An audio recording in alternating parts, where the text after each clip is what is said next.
Good afternoon, Chairman.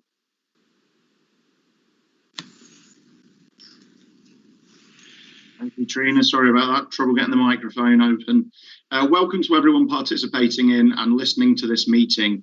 I now ask Trina Cope to confirm the attendance of committee members, please. Thank you, Chairman. Good afternoon, members. Prior to the start of the agenda, can I please ask members to confirm your presence when your name is called? Councillor Carl Macy. Present. Councillor Chris Brewis. Present. Councillor Susanna Barker-Milan. Present. Councillor Bill Bilton. Present. Councillor Matthew Fido. Present. Councillor Mrs Sandra Harrison.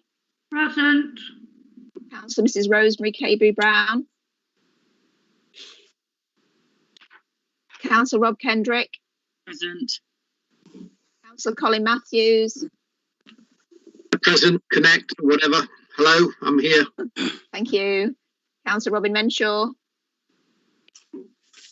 Present. Councillor Glynis Scalesi. Present. Councillor Jeff Summers. Present. Councillor Mark Whittington. Present. Councillor Stephen Woodliffe. Present. Councillor Ray Wotton. Present. Dr Wookie. Present. Thank you. Thank you, Chairman.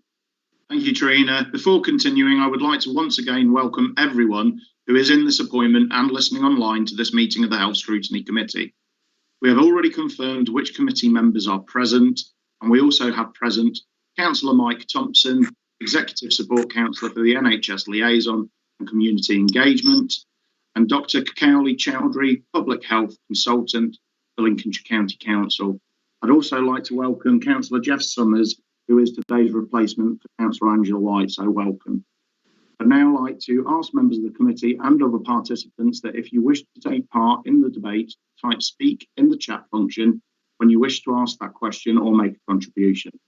Also, please turn off your camera and your microphone when not participating, and please keep your questions and contributions succinct and concise, ideally no more than 2 questions per item.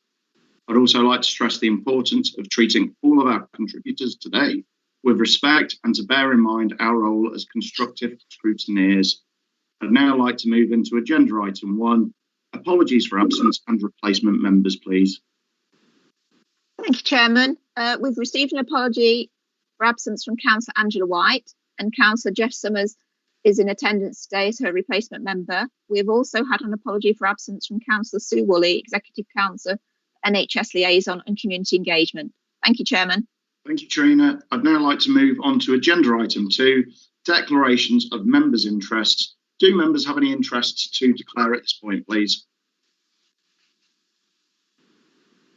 No, in which case, if anything does come up throughout the meeting, then please just notify me and we will take that down at that point.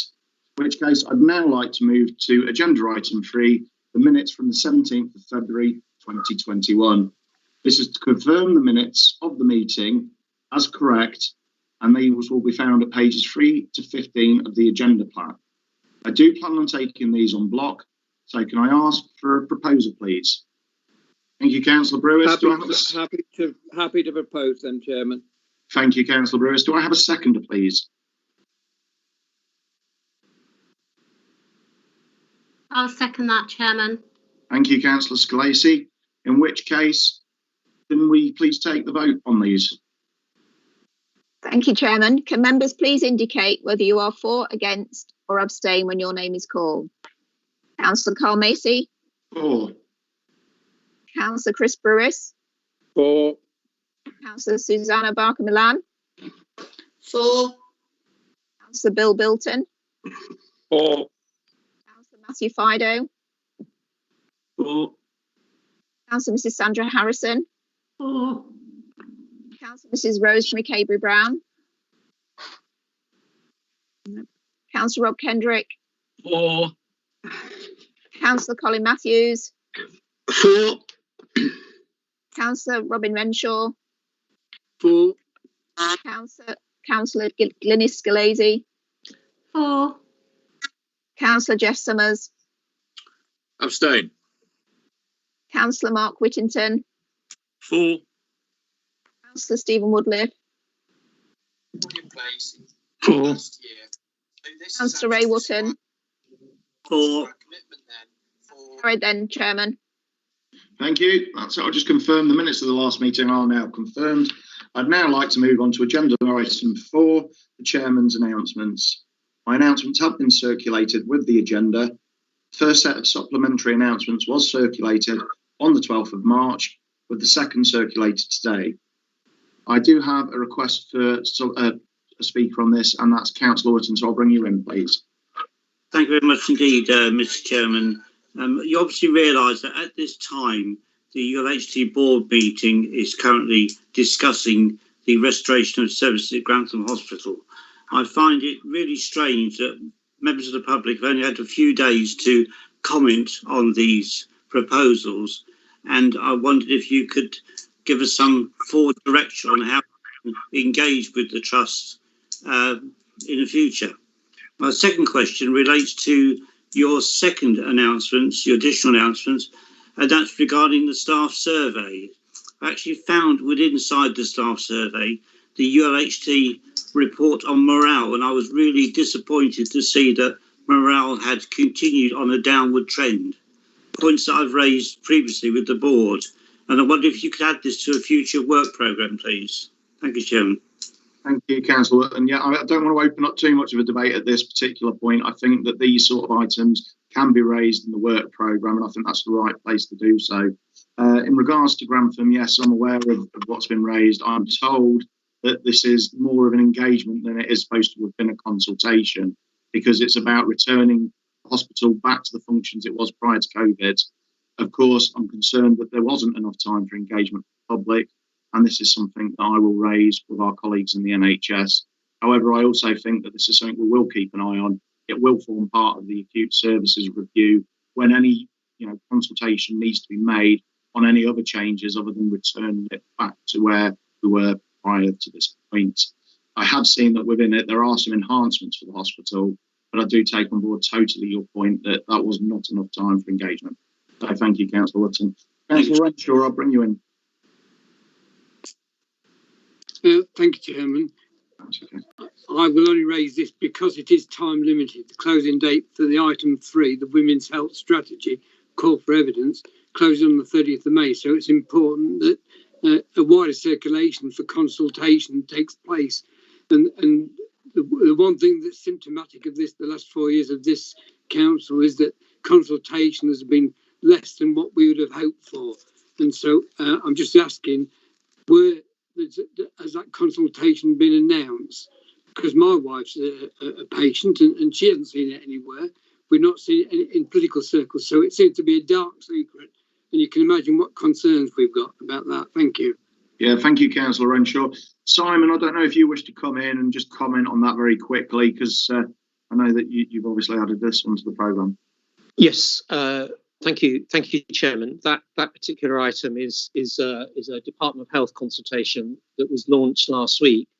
As with any other item that the Department of Health launch, it often has to fight with other news items in order to gain a circulation. And this probably didn't happen last week, but whether there are other ways that it can be that people can be made aware of it is perhaps something that we could discuss under the work programme. Thank you, Chairman. Thank you, Simon. So I think we've picked up those 3 things to go into the work programme with, and we'll speak further then. Councillor Whittington, I'll bring you in rather quickly as well, please. Yes, thank you very much, Mr. Chairman. I think I'd like to support the comments that Councillor Ray Wotton has made regarding Grantham Hospital. My concern, Mr. Chairman, I was wondering if you could also include it in your correspondence, is that I can see no mention in of the restoration of the medical beds at Grantham Hospital, which were medical beds mainly occupied by the elderly residents. I think there was several wards 5 and 6 in particular spring to mind. because I do know that a lot of the nurses who working on those wards got relocated to both Pilgrim and Lincoln. And as I say, I can't find any specific mention of the restoration of those in any of the documentation. So I'd be grateful if you could raise that as a matter of concern as well. Thank you, Mr. Chair. If we can pick it up in the work programme as well, Councillor Whittington, and then we'll have a little more time at least to discuss it further. Thank you. In which case now I would like to have a proposer, please, for my announcements. Have a proposer, please, to note them. Happy to propose those, Chairman, and also once again thank you for the thoroughness and keeping us up to date on it. Thank you, and thank you, Councillor Whittington. I think you second there, didn't you? Thank you. In which case, I plan on taking this by dissent. So if there's any dissent, please type in the chat box. No, in which case we will take that as carried, and we'll move into agenda item 5, the Community Pain Management Service. You will find this at pages 29 to 36 of the agenda pack, and I would like to welcome our presenters, Tim Fowler, Assistant Director of Contracting and Performance for NHS Lincolnshire Clinical Commissioning Group, and Sarah Jane Mills, Chief Operating Officer for the West Locality of the NHS Lincolnshire Clinical Commissioning Group. If anyone who wishes to ask questions or contribute, please type speak in the meeting chat. If I can hand over to you for 10 to 15 minutes presentation, and we'll take the questions at the end, please. Thank you both. Good afternoon. I'm used to saying good morning, and I nearly said that. Good afternoon, everybody, and thank you for inviting us to give you an update on the Community Pain Management Service. I won't go through the report page by page because you will have had an opportunity to read it, but I will just highlight a few points. As with other healthcare services, the Community Pain Management Service has been impacted by the COVID-19 pandemic, and whilst as we came out of the first lockdown, there was some improvement. As we moved back into lockdown, you will see that some of the key performance indicators, particularly with regards to access and treatment, did deteriorate again. The team are very aware of this and are working closely with Tim and his colleagues to make sure that as we move into restoration and recovery, which will be announced at some point in the near future, they will have plans that will enable us to improve that position. The other points that I was asked to highlight was with regards to patient feedback, and we provided in the report information with regards to patient satisfaction surveys. There was a response rate of 32%, with 76% of those patients reporting positive feedback, 9% neutral and 15% negative. As with the complaints, the main area of concern remains the framework for reducing injections and encouraging patients to use other approaches to pain management. The team have been working, the CCG team have been working very closely with colleagues from the Community Pain Management Service to highlight the necessity for us to take a very personalised and holistic approach to those patients where the policy framework, which is to not overprescribe, may not be appropriate for them as individuals, and that work continues in terms of making sure that there are personal clinical reviews for those patients who are unable to achieve a quality of life without the injections. We've included as an attachment the key performance indicators for the period April 2020 to December 2020. And as I have highlighted earlier, the poor performance in referral to assessment and decision to treat is something that we will be focused on with the community pain management as we come into restoration and recovery. Another item included in the report is with regard to the use of opioids, and colleagues will remember that when we introduced the community pain management service, one of the underpinning principles was that we operated in accordance with the NICE guidelines on the management of chronic pain. And that made particular reference to the fact that opioids should not be offered for the management of primary chronic pain. That has remained a philosophy of the service, and whilst we are unable to identify the direct cause and effect, you will see that there has been a steady decrease in terms of the use of opioids. There is most definitely a link to the transformation of the clinical model, but there are also some other national initiatives that will have contributed to that reduction. So in conclusion, we are anticipating that we will work with colleagues from the Community Pain Management Service to address the performance issues in referral to assessment and receiving treatment, and particularly the area of personalised support for those patients that need to have continued injections where that is relevant for them as individuals. We don't have any significant quality concerns for the period from October to December, and we will continue to work with the Community Pain Management Service to support their varied programme, which is looking at a reduction in opioid use for chronic pain. So I think those are the key points, Councillor Macy, that I wanted to highlight, and Tim and I will do a double act in terms of answering any questions colleagues may have.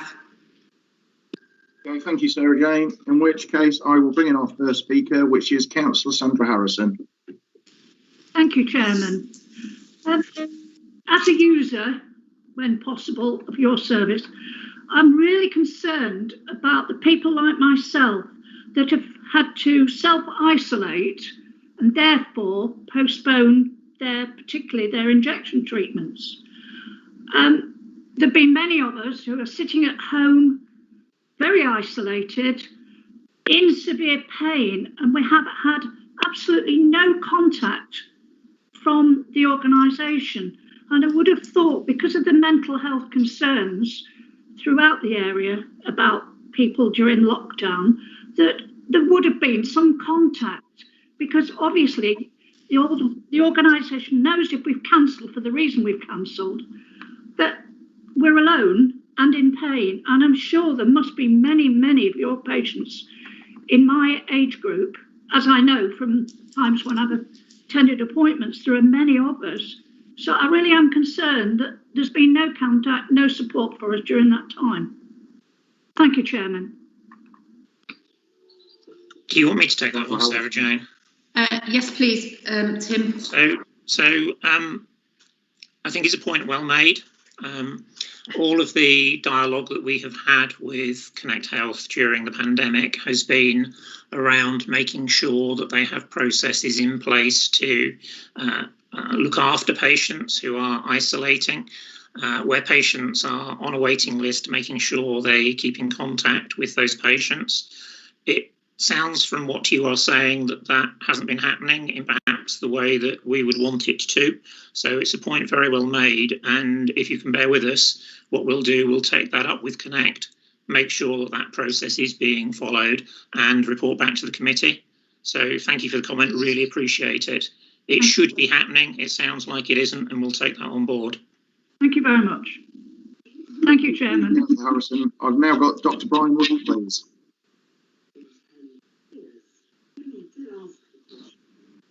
hang on, coming up. Hello, can you hear me? Yes, we can. Thank you, Dr. Wilkie. Thank you, Chairman. Something that really has come up, I think, once, if not twice before, when we've discussed pain management, and that is the focus of the complaints tend to be on people who were existing patients with the previous service and the difficulty they have had in changing over to a new philosophy and a new, perhaps you might call it, more holistic approach. That is probably fine when somebody is going in for the first time, but it's very difficult for many patients. And I think perhaps this has been attempted to be done too quickly. So people who have been on injections for a long time come both psychologically and maybe physically dependent on them, and it takes time to change over. And I think that also, I think perhaps there is too much concentration on opiates. That's not to say that we shouldn't be concentrating on them, but I think when we're talking about injections, it's necessary to remember that a lot of these injections are steroid injections or nerve blocking injections, which in some instances are still very effective. And we're still getting some complaints from people who feel that the new regime doesn't really respond to their needs.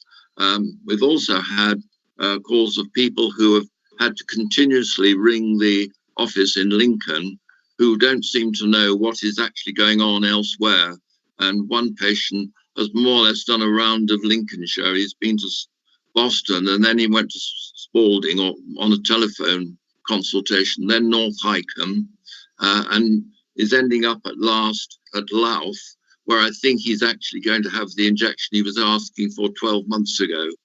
So there are still difficulties. I think there are both external communications with the patients and internal communications between the staff, who some of whom don't seem to know what the other members of the staff in other places are doing. So I wonder whether you could comment on that, please. So perhaps if I start and then I'll hand over to Tim. Thank you, Dr. Wilkie. And I think I would absolutely acknowledge the points you highlight for those patients who were previously receiving treatment and transitioned into the new service, and the support that was available to them.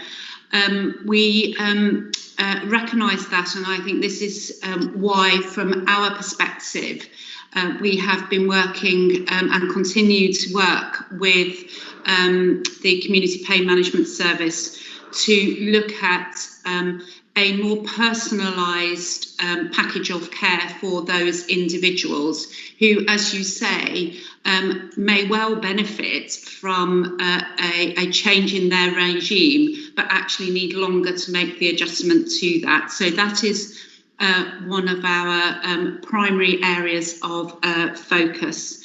I'll hand over to Tim to pick up in terms of the communication. I think one of the points I would make is that element of personalisation also requires a more consistent relationship with a clinician and a member of the team, and that is again one of the areas that I think we need to follow up if people are being moved from clinician to clinician around the county. So that is an area we will follow up with them. If I can comment, sorry. Go ahead. If I can comment on both of those issues, I think in terms of the way patients have their care explained to them by Connect Health, I think Sarah Jane is right. That hasn't always been as consistent as perhaps we would like. And working with Connect, we've asked them to do a piece of work to make sure their clinicians, and that's the range of clinicians right the way through the organisation, really think about how the messages they are giving to patients are received by the patient. So it's about working with those patients, not just on one appointment, but across a number of appointments, to make sure that patients are comfortable with what is being explained to them, and where that treatment regime is being changed, and usually where it is being changed, that's in line with national guidance. But just making sure that that's really well and thoroughly explained, and that patients are part of that decision making. I don't think that's going to resolve every single issue for every single patient, but we do want to improve that, and improve that quite substantially, and Connect are happy to work with us on that. In terms of the processes, the communication, again, it's a point that's well made and one that we are aware of. We have a fair amount of work ongoing with Connect to try and improve those processes. It comes down to some basics around communication from their call centre. I think while we've been through COVID, and I think we've made the point in the report that some patients have to travel further during COVID to ensure safe systems of work within the service that is being provided, that has been an issue. As we come out of COVID, we would expect that not to be so much of an issue, but that doesn't get away from the basic communication. Patients shouldn't have to chase around 5 or 6 different offices to understand what the next step in their treatment should be. So we're aware of it. We have raised it with Connect. Connect are taking it on board. Thank you. And sorry, and Dr. Wookie, you made the point that obviously not all injections are opioids, and of course the treatment regime does allow for a number of treatments, and whilst the ambition is to reduce the opioids, patients where it is indicated will be able to access other types of treatment. But again, I think we are aware that in some instances, as Tim's described, that hasn't been fully explained or discussed with those individuals in terms of what the options are. And I think that, again, it comes back to the point of transition. Those patients who were achieving a reasonable quality of life having received that treatment may find it quite difficult to make that adjustment quite quickly, and we need to make sure that's managed if that is the right thing to do, and if there is an indication that the patient requires that on an ongoing basis, then that should be available to them, and those are the individual issues that we're looking at. Okay, thank you. Thank you. Okay, I now have Councillor Whittington, please.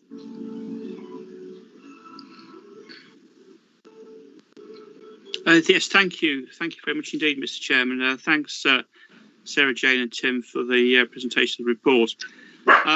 I've sort of sat through I think it's about the 3rd or 4th presentation, and I still really don't quite understand exactly what the new treatment patterns are. I've heard phrases such as psychosocial and holistic and whatever, and I still don't really fully understand exactly what that means and what difference that can make to a patient who's in severe pain. I'll quite happily use myself as an example. I've got 2 prolapsed discs at the base of my spine, and I've got a condition called stenosis.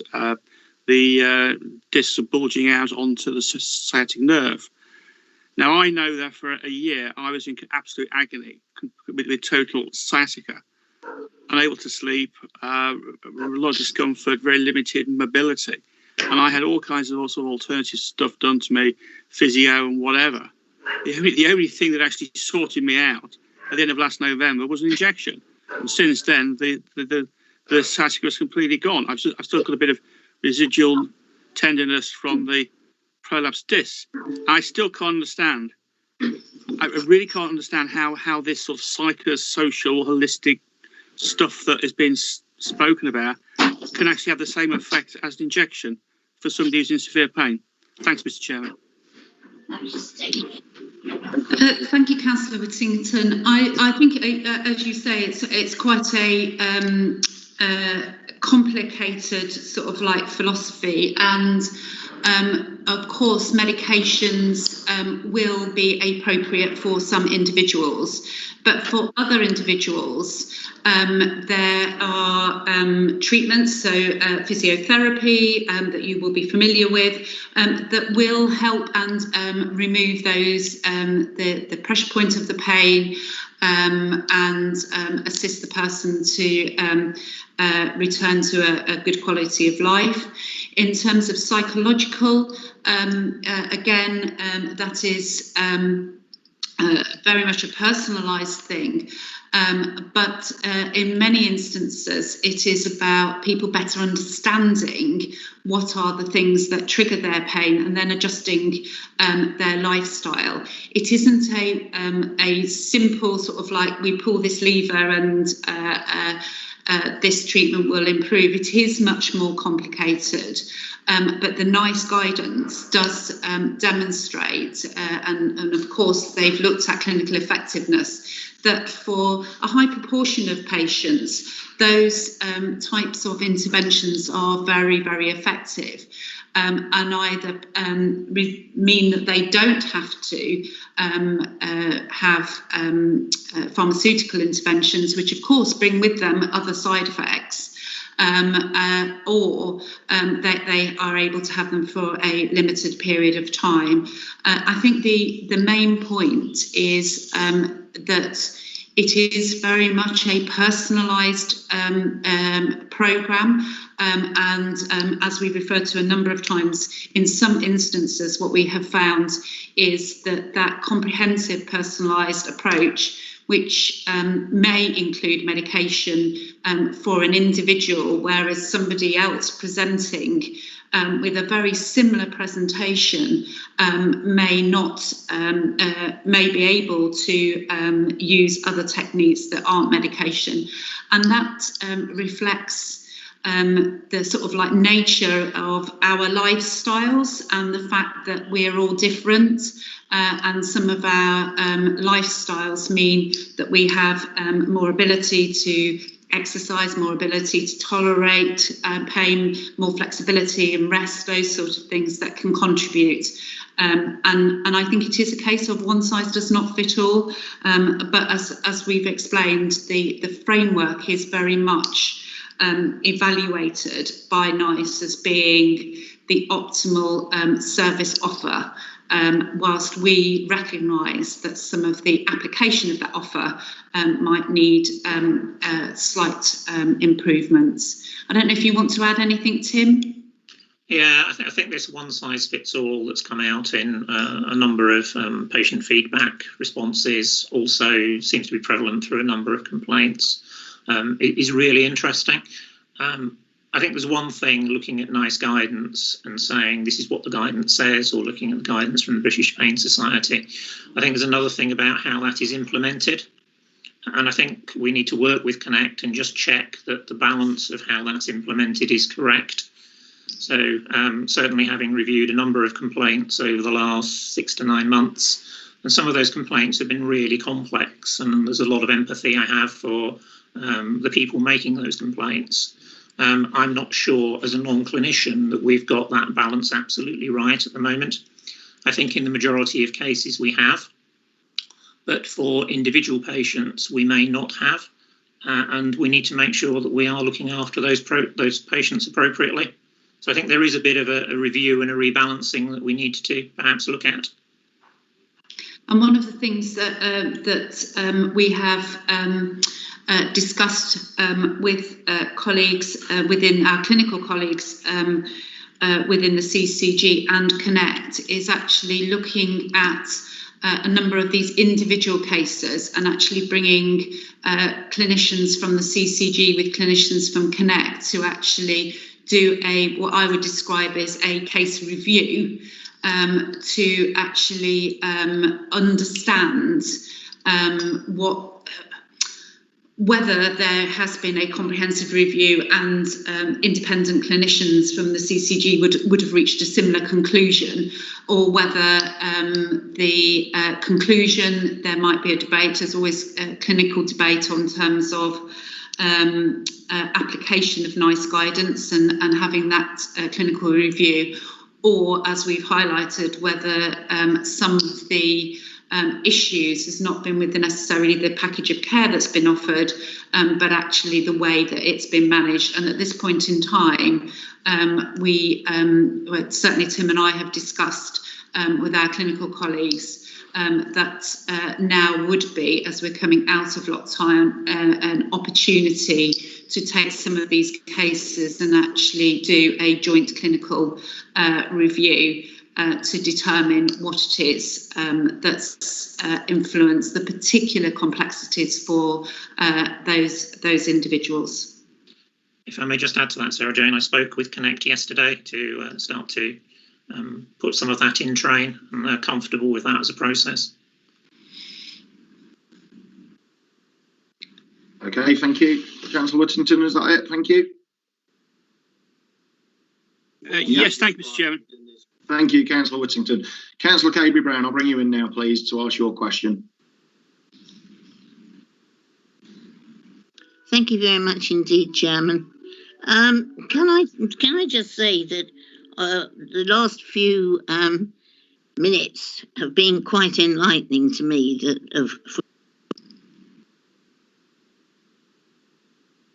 Councillor Cabry-Brown, we've lost you. However, the question is up there. I'm sure that our NHS colleagues can see the question in the chat box and may be able to answer it. Have you heard? Can you find me now? Can you hear me now? I can hear you now. Yeah, we'll try again. If not, I'm sure our colleagues will answer the question you've typed. Right. Sorry. Yes. Listening to what has been said in the last 20 minutes, I suppose, is in some ways quite enlightening. But I don't consider it is helping people with severe pain at all. People isolated, as you will know, do know of one person who's been isolated, and she has had to ring the pain clinic 3, if not 4 times, and has actually been told that, well, laughing is the best cure for pain. Now, this is no exaggeration, because I happened to be with her when it happened. You can't laugh in these circumstances. None of us can laugh. And I think NICE should be persuaded that more of these injections continue.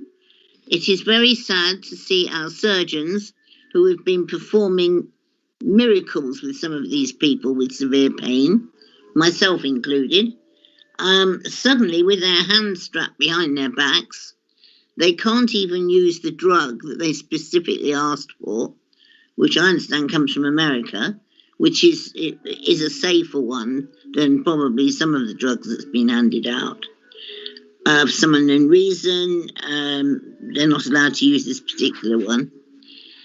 I could and will tell my chairman the name of the drug, but I won't obviously do it in public debate.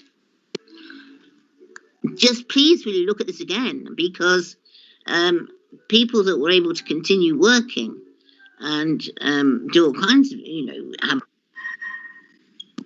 just can't anymore.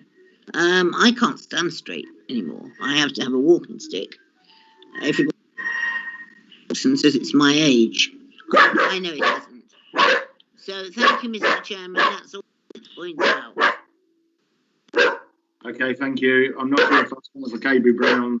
If people can remember to switch off the microphones, please, it would be very helpful. I don't have any other speakers come up, but I don't know if Sarah Jane and Tim, you wish to try and respond to what was the question. Shall I take that first? Yes, please. Okay, so if the professionals at Connect are telling people that laughter is the best medicine to cure their pain, that's something I will take up with them. That just should not be happening. So thank you for that. In terms of NICE guidance and the application of NICE guidance, it is a complex area. We have found on transition from some of the hospitals that when we've reviewed with Connect the pain regime that patients have been under, a number of those patients have been receiving treatments that weren't consistent with the NICE guidance. I think this gets back into some of the comments that Dr. Wookey was making in terms of what's a reasonable time for transition. and some of the comments I was making about how do we actually make sure that patients are fully engaged and fully understanding of how NICE guidance works with this particular treatment, and making sure that they share the decision making with the clinicians in Connect. It's not a simple thing to do, to change from one regime that's been in process for a number of years with a particular patient and to put them on to another regime. We fully accept that, we understand that. Unfortunately, or depending on your point of view, NICE guidance is what it is. And as a responsible CCG, responsible commissioner, we do need to commission in line with NICE guidance. So while it's there, we need to have due regard to it. I think that there are a number of clinicians who are making representations to NICE to get them to have a look at that guidance again. And there's a draft consultation out on pain management at the moment. So they may change it on the back of some of the feedback received on that. But I come back to NICE guidance is one thing. How we apply it and how we communicate with patients is another thing. And I think we do have some work to do there. The clinical review that Sarah Jane mentioned will actually inform some of whether we've got that right or whether we've got it wrong in the current service. So I think we do need to move forward on this. It is a complex area. For individual patients, we really understand that they may feel like the service is being withdrawn from them. They may feel like they're in greater pain. However, for other patients, we've got positive feedback from the service. So it's just getting that balance right. And I wonder if it's a bit too skewed the wrong way at the moment. So we'll do that work and we'll see what comes out of that. Thank you, Tim. And I think one of the things, and I'm very sorry to hear both from yourself and Sandra earlier about the feeling of social isolation, particularly during the last few months. And one of the things that we will highlight to colleagues at the Community Pain Management Service is that there are other services that they can connect. So we are talking very much about the service they offer at this point in time, but there are other services that may be better placed to support people in terms of the social isolation. And Tim and I will pick that up, just make sure that that pathway is clear. It's not necessarily a very user-friendly term, but the term that we describe is social prescribing, and people who are familiar through the Health and Wellbeing Board will be aware that this is an area of development, both in Lincolnshire and nationally. And I just wonder whether we haven't quite got the pathway from the Community Pain Management Service into services that may be able to support in a different way. So we'll pick that up, and I'm sorry to hear about the personal impact. Thank you very much, and thank you for your question, Councillor Coby-Brown. I'm conscious of the time, so I am going to close down the debate. I think people have had the opportunity to speak now. I have a few questions myself, so we'll do them one at a time, I think, for simplicity. My first question is, thank you, Councillor Coby-Brown. How does the use of opioids in Lincolnshire compare with other CCG areas, please? I don't have the answer to that, but I will find out for you and report back. Thank you. If you could, that would be helpful. KPI 5 is referred to at the top of page 32 and also on page 35. When would the CCG expect the action plan to make a difference to performance? And is this something that can be shared with the committee? It's certainly something that we're happy to share with the committee. The last contract meeting we had with Connect, we asked them for an action plan. They said that they would expect to have that back in place for June. I need to caveat that because if we have another surge of COVID, that may not be the case. So I'll learn the lesson from when I was last at the committee. We can't predict COVID, but we expect that to be significantly improved for June. I don't think that will be up to the target level of the KPI, but it'll certainly be a major improvement. Okay, thank you. If you can keep us updated on that as well. Certainly will. Thank you. Do you know how many patients have given up on the NHS Community Pain Management Service and sought private treatment? No. Is this something that you've looked at investigating at all? I'm not sure how. No, we haven't, because I'm not sure how we would, Councillor Macy.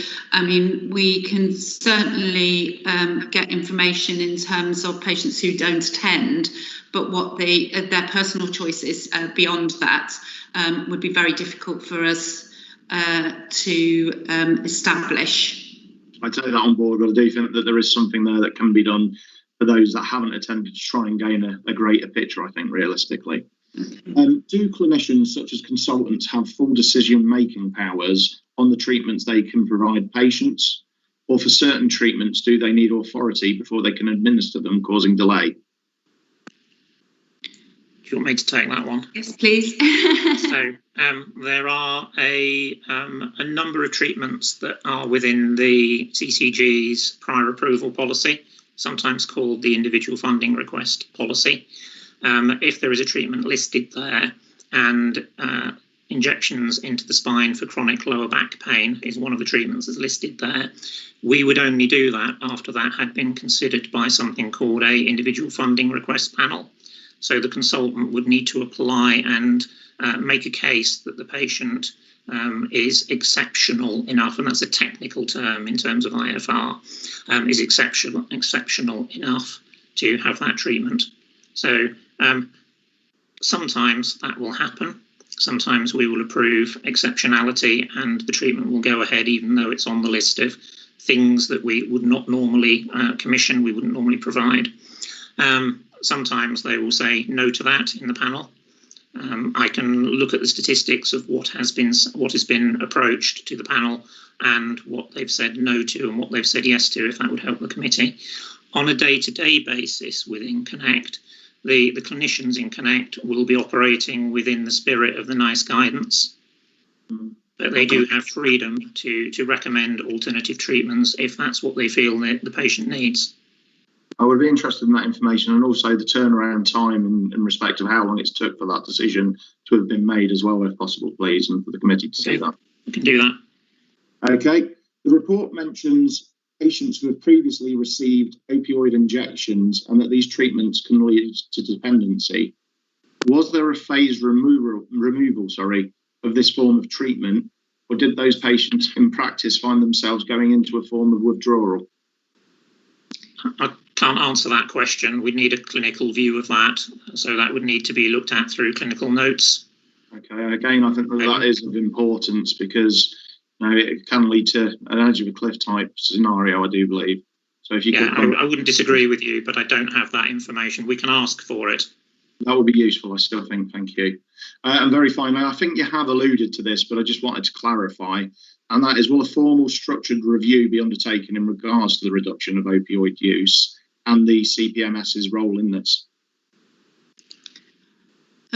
So I think the broad, as we've described, the broad opioid reduction is more than just community pain management service. And in relation to the community pain management service, what we will do is review a number of clinical cases. In terms of the detailed review more broadly of the opioids, I would need to take that back to the Pharmaceutical Committee to see if that's something that they've got on their work plan. Thank you. In which case, I'm going to move to a proposal then, please. I'd like to propose that we note the report from the NHS Lincolnshire Clinical Commissioning Group on the Community Pain Management Service, and to receive a further update in 6 months, taking on board those points that I've just made, for when the committee could be looking to improvements as well in key performance indicators, which are currently underperforming. Do I have a seconder to that proposal, please? Happy to second that, Chairman. Thank you, Councillor Brewis. In which case, I plan on taking this by dissent. If there is any dissent, please type in the speaker now. If not, I will take that as confirmed. No, in which case, I will take that decision as confirmed and thank our speakers on that particular item. We'll now move on to agenda item 6, the non-emergency patient transport service update. You can find this on pages 37 to 42 of the agenda pack. And once again, I will welcome our presenters, Tim Fowler and Sarah Jane Mills. Again, anyone who wishes to raise a question, please type speak in the chat function. And I'll hand over to you again for roughly 10 minutes, sort of laying out, thank you, where we are. I'm actually going to hand over completely to Tim on this because he lives and breathes this. Thank you, Sandra. Thank you. Thank you, Chairman. I won't go through the page by page of the report, but I'll just highlight a number of issues from the report, if that's okay. I want to pick up on some of the issues around COVID and COVID response. I want to pick up on performance, and I want to pick up on the plans that we're developing in the CCG for renewal of the contract from July 22.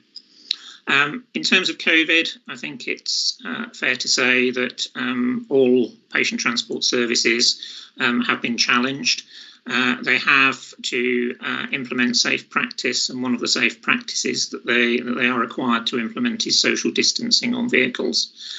That means that whereas you would have had 4 or 5 patients on a vehicle prior to COVID, now you can probably have a maximum of 2 on a large vehicle. So what we've seen is that during COVID, although activity has reduced in terms of patient numbers being carried, the number of individual vehicle journeys has not reduced to the same extent. And that's a really key point because that creates challenges for how vehicles are staffed. During December, there was a significant outbreak of COVID-19 which affected TASL staff. They had a major outbreak at their Spalding depot, which meant that there was a significant impact in that area of the county. Most of those issues are now largely resolved, and talking with TASL last week, they were saying that they've now had sign-off from NHS England to put the Spalding base back together and to work normally.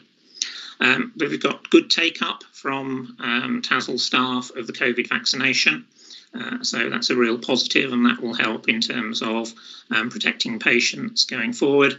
And they're also using something called lateral flow tests, where they're testing staff on a regular basis in the depots. I know that we've had a number of comments, or a couple of comments through the complaints route and the comments route through to TASL about social distancing on vehicles perhaps not being what it should be. And we've taken that up with TASL, and they are looking into that for us. In terms of activity, you've got a summary of the activity in terms of the activity that we've seen from the start of the contract. I won't dwell on that. In terms of KPIs, again, you've got the KPI report up to January, which at the date of writing the report was the latest. We've seen an improvement month on month from December to January, but I've made the point in the report that the improvement has been marginal for a number of KPIs, and for call handling and time on vehicle, all that's happened there is it's come back to normal levels following the deterioration in December. And the deterioration in December is explained by the outbreak and the impact on staff of COVID.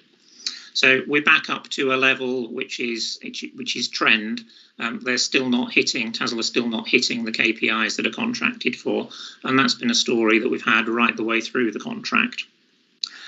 In terms of planning for the renewal of the contract, we've got work really well underway now within the CCG, and we're on track to have a new contract in place from 1st of July 22. We've got 2 working groups, and Health Watch and the representatives from the various trusts within Lincolnshire are helping us with that planning process by being part of the working group. We are about to launch a patient and healthcare professional engagement process. That will hopefully be launched either today or tomorrow. And that takes the form of a number of discussion sessions, and there is also a survey which will go out, which we're encouraging people to fill in. We have a market engagement event with interested providers, and I think I put in the report that we've had interest from 25 organisations to take on the contract, or potentially take on the contract from July 22.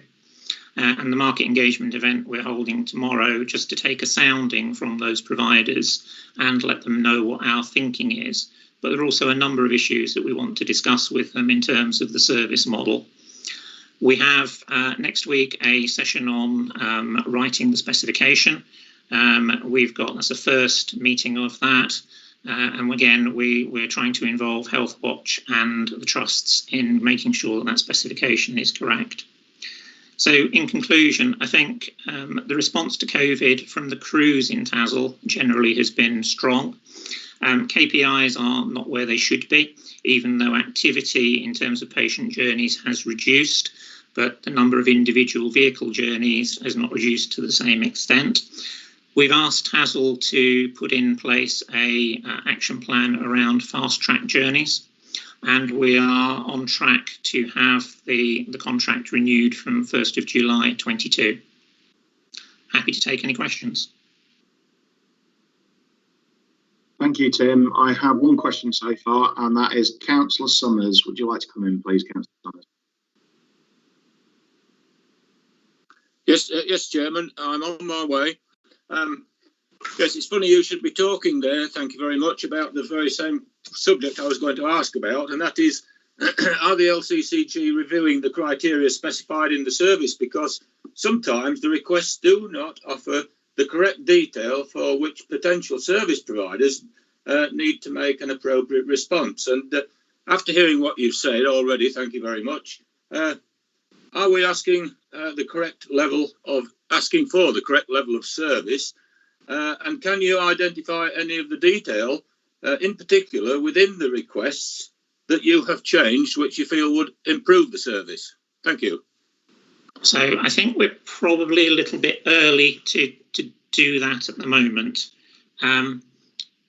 We have a national review of patient transport services, which I've mentioned in the report, and we expect that to come out in the next couple of months. We've got some early insight from that, and one of the things it suggests is that we are clearer on how we support patients waiting for discharge from hospital.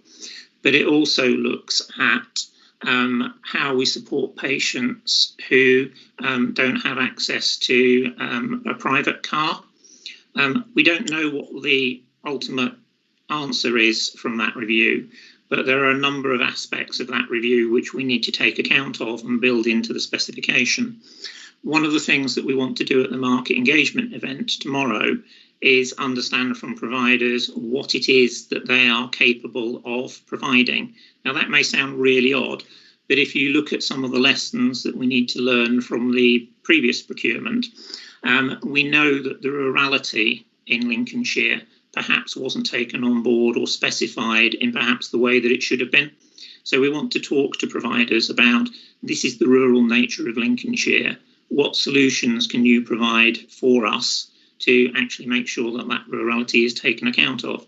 Because if you've got a patient from Skegness, for example, who needs to go to Sheffield, that takes a crew and a vehicle off the road for a considerable amount of time.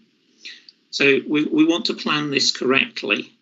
There will always be a compromise. There will be a compromise between what we want as an ideal, as a gold standard, what we can afford, and affordability is an issue, and what it is that we can actually reasonably staff. But we want to improve this service. What we want to do is have a new service from July 22 that works a lot better than the current one. To be fair to TASL, during COVID, I think their crews have stepped up pretty well. That may not be reflected in the performance, but their crews have I think, done a reasonable job and a pretty good job within COVID. We need to make sure that we've got a much improved service when we start July 22. I don't know if that answers the question. Hopefully it gives some insight. Yes, as you said, it was too early yet to give us any details into what the significant changes are likely to be. I'm happy to share the specification with the committee once it's written, once it's in its final form, if that would help. I think it will be useful information. Okay, I'm more than happy to do that. Thank you. Okay, thank you for that, Tim, and thank you, Councillor Summers. I've now got Councillor Bruce, who I'm going to bring in a second. I just want to make the committee aware we will need to finish this item at 3:30 prompt, as our next item, our speakers only have half an hour to present, so I just want to make that clear in your minds. Councillor Bruce. Nothing. I'll try and be brief. Really, it's just the one question. I mean, oddly enough, this one affects my area less than most because of the extreme success of our voluntary car scheme, which a lot of people use. But is the performance affected in any way by delays and unforeseen problems at the number of premises they have to visit, which are actually out of county? Is that still a problem or not? That was what I wanted to ask. Yes, it is. But for the patient who is in the centre of that journey, that's not really an excuse which I would accept in normal time. I don't know if that's a very quick answer to the question. In COVID, yes, it's a bit more tricky. Out of COVID, it isn't. It's an answer I'm very pleased to hear, but it is still an ongoing problem that has been for quite a long time. Thank you. Thank you, Councillor Brewis. Thank you, Tim. Councillor Kendrick, I'll bring you in next, please. Thank you, Chairman. It was just a point, and I think it's been touched on, but I just want to know from Tim, I seem to recall sort of some time ago when we had TASL and there were various issues. I seem to remember they came along to our meetings and they weren't terribly positive, and it seemed very much that they were unaware of the rurality issues. And I'm so glad that Tim's mentioned this as a major point. I think that's a big positive.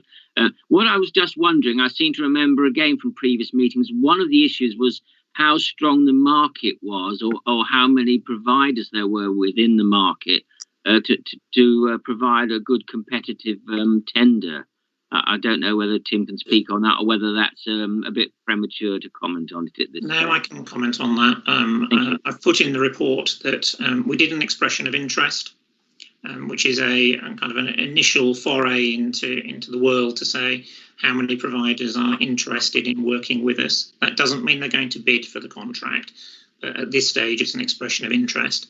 We've had 25 responses to that. I suspect not all of those providers would be able to provide the service in full, but from my review of it, a number will be able to. We need to wait and see how many bid. For the market engagement event tomorrow, we have 20 organisations expected to turn up to that event. So there is an interest out there.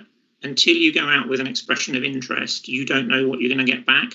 Translating that into viable bids that you then receive is again another step through the process. And we'll find that out when we get the bids back in, probably around mid to end of June. But there's certainly a lot of interest. That's interesting. Thank you very much. Thank you, Councillor Kendrick. Thank you, Tim. I haven't had anyone else express to speak. I'm not closing the debate down quite yet, so you do have the opportunity to come in. In the meantime, I do have some questions to ask myself, and that is there any risk of TASL suddenly terminating the contract before July next year? There is a risk. We have a mitigation plan if that happens. I won't go into detail today as to what that is.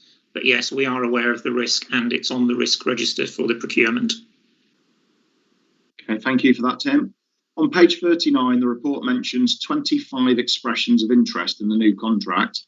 How confident is the CCG that the new contract will deliver a good service for Lincolnshire patients? I would be confident, highly confident, that it will be better than the current contract. Okay, thank you. That's a nice brief answer, but yeah, that's good to hear nevertheless. There's no point in doing this if we're not going to improve. We just extend the contract with TASL for a further 2 years. So there are a number of issues that we need to address. We know we need to address them. The committee ought to be aware that we will do a fair, transparent process. We have to, because we're under procurement rules. If TASL produce the best bid, then they will win the contract. So please do not think that the provider cannot be TASL in the future. It can be. And if they produce the best bid and they deliver, then we would take them on. Slightly concerning to hear that, but I can understand. Well, we have to work to the rules that are set for us. Yeah, I understand that fully. My final question is, can the committee have sight of TASL's improvement action plan, please? Yes. Thank you. I think that'll be useful. From my point of view, you can. Yes, I'll make sure you get that. Thank you. I've got Councillor Renshaw. Yes, certainly. No problem, Councillor Renshaw. I will do that. Okay, I think we've covered everything. I have no other speakers at the moment in time expressing, so I plan on moving to the proposals. First of all, I want to say it is pleasing to know this contract is finally coming to an end. However, disappointing, residents will have to put up with an unacceptable service until July next year. That being said, I think we can fully get behind, as Councillor Renshaw has said, the staff of TASL who are on the front line, who have been working through the COVID pandemic, and I'm sure we all agree that we can thank them for the sterling work they've been trying to do. The problems we have tends to be managerial, and that needs to be made clear. So yes, a big thank you to them. My proposal is that we note the report from NHS Lincolnshire's Clinical Commissioning Group on the non-emergency patient transport service, that we reiterate the committee's concerns on the level of performance by the provider of the non-emergency patient transport service in Lincolnshire, and that we receive an update further in 6 months. Do I have a seconder for my proposal, please? Happy to second that, Chairman. Thank you, Councillor Brewis. In which case, I plan on taking this by dissent. It's been proposed and seconded. Any dissent, please type in the chat box. No, in which case that is carried.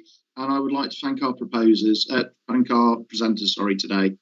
So thank you, Tim, and thank you, Sarah Jane. We'll now move on. We are slightly ahead, which is surprising. I thought that might have taken slightly longer. But I think what we'll do is move on to agenda item 8 and come back to 7 at the correct time. Simon, would you like to come in? Yes, thank you, Chairman. Item 8, which begins on page 48 of the agenda pack, sets out the 47 of the agenda pack, sets out the proposed arrangements for the quality accounts. Members of the committee may be familiar with this report, which is each marked on your agenda. The quality account process is a process that every year a significant provider of NHS funded services has to prepare a statement which is called a quality account, and it is really an account of the quality of the service that is provided, not, as I mentioned in the report, an account of the financial status of the organisation.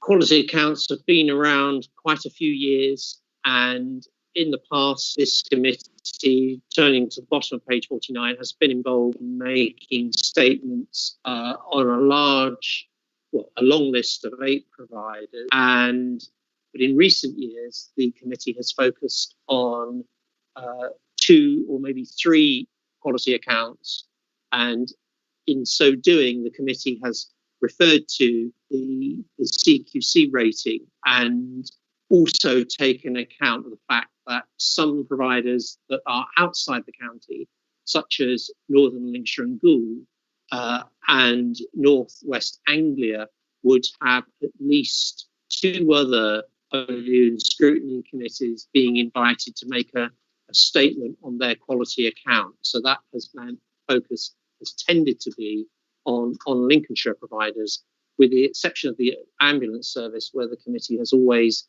had a continuing interest in their performance. Thank you, Chairman. Thank you, Simon. I have Councillor Brewis. You'd like to come in, please. Yes, thank you, Chairman. As we all know, from time to time, we do look at these, and we look at a few seriously rather than a lot of them superficially. And I think it's certainly my recommendation, particularly in view of the current CQC rating, was that ULHT should be one of them. And despite it being very near to my heart, I think Simon has already mentioned the fact that North West Anglia is a particular example.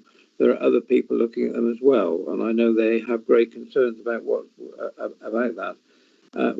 Which ones we should do beyond that? But certainly, I think ULHT is an absolute must. But I think it's for other members to say which other ones they think we should concentrate on. Thank you, Chairman. Thank you, Councillor Bruce. Yes, I would agree with you entirely. I think it goes without saying that ULHT should be our priority here. I think previously, for the last couple of years, we've also done EMAS. And again, I would personally feel that that would be the right way forwards, that we do both ULHT and EMAS, because, again, EMAS is the service you hear the most about, the issues that come with it. So that would be my proposal. Anyway, but I'm open to the committee. I would happily second that. I would happily second that if that's a proposal, Chairman. It is a proposal. Thank you, Councillor Brewis. Do I have any further speakers?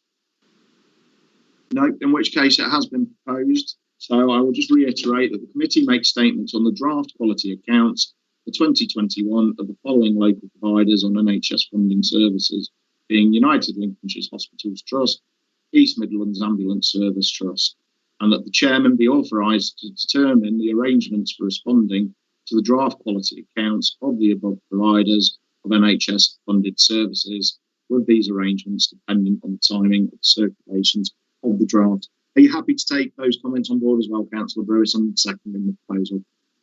Perfectly happy. That summed it up. Thank you, Chairman. Thank you very much. Second that. Thank you. And again, we'll take this by dissent. If there is any dissent, then please type in the chat box now. No, in which case that's carried. Thank you. As we're still slightly ahead, we will move on to the work programme now.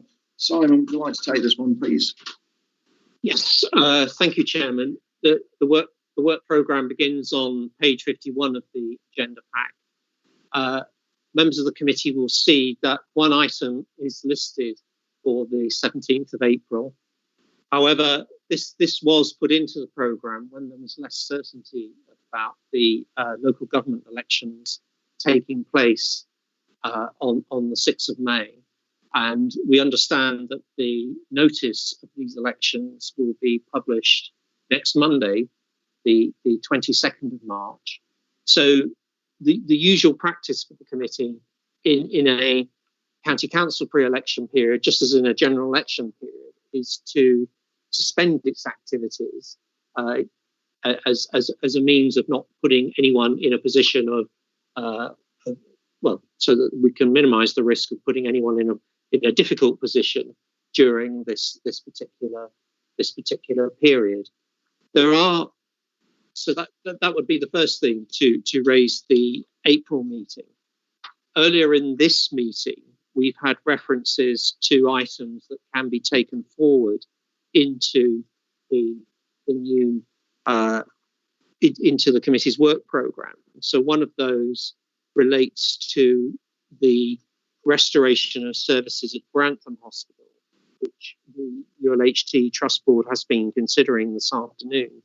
And one of the particular issues that has been raised by Councillor Whittington, that the papers to the board do not refer to the restoration of the medical beds at Grantham Hospital. The second suggestion is that in relation to the staff survey, and one of the issues with ULHT is that its performance on the staff survey did not compare well with other similar acute trusts, and there are several areas where its score was in line with the lowest scores recorded. And I think, for example, staff morale was mentioned by Councillor Wootton, and I think it's those issues of morale and how staff can raise issues, which has also been suggested for the committee's work programme.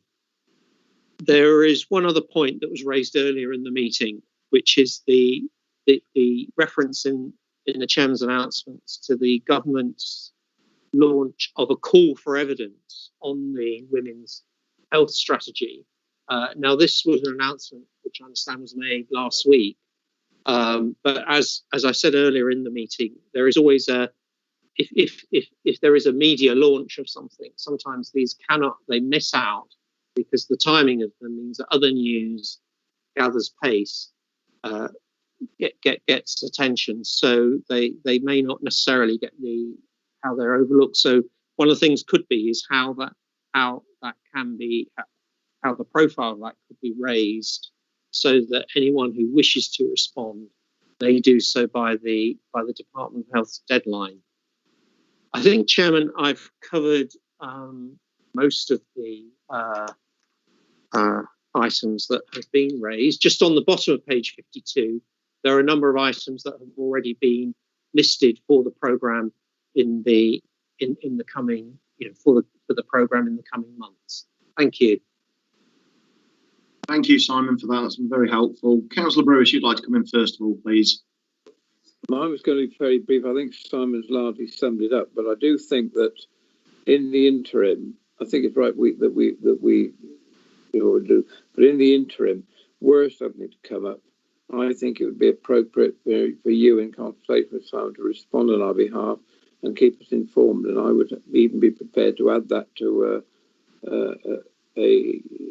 a motion that you on our behalf be in the interim allowed to respond if something comes up urgently that needs a response in a short time. That's what I'm going to say, Chairman. Thank you. Thank you, Councillor Brewis. Yes, I think that could come in quite handy if the committee does agree, because quite simply it is an ever-changing picture on a daily basis and you just don't know what's likely to come up. So thank you for that. I note your proposal. I've got Councillor Renshaw to come first, and we'll take the proposals. Okay, Councillor Renshaw. Thank you, Chairman. Yeah, just to say that I would propose that we could spread the word about this women's health survey through the county council communication system as a feedback from this committee, if the committee is behind it, because 50% of our staff and our population are women. So, let's not discriminate. So I think it'd be very useful. Taking the lead as well, Chairman. That's the other thing. Thank you. Thank you, Councillor Renshaw. Yes, I'm sure that we can pick that up and see that it is fed out as far and wide as we can.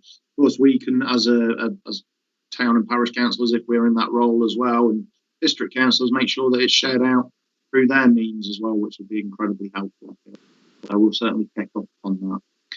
Okay, I have no other speakers that have forwards on the site. Oh, sorry, Councillor Whittington, you've just popped up. Councillor Whittington, please come on in. Yes, thank you, Chairman. It's regarding the work programme. I think we discussed some time ago regarding the Ask My GP service, which I think we're going to look at. Is that still the case? It is indeed. We've still got it on the work programme. We did touch on it. I can't remember exactly when. I'm sure Simon come in. But it's ever changing. And as we're coming out of COVID, I think it'd be very interesting to have another presentation as to how this is going to shape the future of visiting your GP. So I do fully agree that we need to look at that again. Simon, would you like to add anything in that? Yes, thank you, Chairman. I've noted that for an addition. I think it was back in October that the committee had a presentation on how the arrangements for access to GP services were working, and that included reference to apps such as Ask My GP. Thank you. Yeah. Thank you, Chairman. Thank you, Councillor Warren. Are you satisfied with that answer? Yes, thank you very much indeed. Thank you, Chairman. Thank you, Councillor Whittington, and obviously we'll take on board as well your concerns earlier and make sure they're on the programme. Thank you. In which case, if we've got no further speakers, I'd like to move to the proposal that the committee's meeting scheduled for the 21st of April 2021 to be cancelled owing to the expected publication of the notice of the county council elections on the 22nd of March 21, beginning the pre-election period. That the work programme be noted with the list of items to be programmed being put forwards to the new county council term, together with items listed for the 21st of April, with the additional items from today's meeting, and also for the chairman to respond on the committee's behalf as an interim should anything come up in the meantime prior to the next term. Do I have a second? Happy to second that, Chairman. Thank you, Councillor Brewis. I'll move this by dissent again. If there is any dissent, please type in the chat function now. No, okay, in which case I take that as carried. Thank you. That is item 9 completed. We are still slightly ahead on the programme, so we're going to have to wait until our presenters attend. I think they're here for 3:30. So I think if we wanted to take a very quick comfort break, this might be the ideal time, but we will be starting at 3:30 prompt.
Good afternoon, Chairman. Good afternoon and welcome back to everybody participating and listening to this meeting after our short comfort break. I'd now like to ask Trina Cope to confirm the attendance of committee members, please. Thank you, Chairman. So starting with yourself, Councillor Carl Macy. Present. Councillor Chris Brewis. Present. Councillor Susanna Barker-Milan. Present. Councillor Bill Bilton. Here, present. Thank you. Councillor Matthew Fido. Present. Councillor Mrs. Sandra Harrison.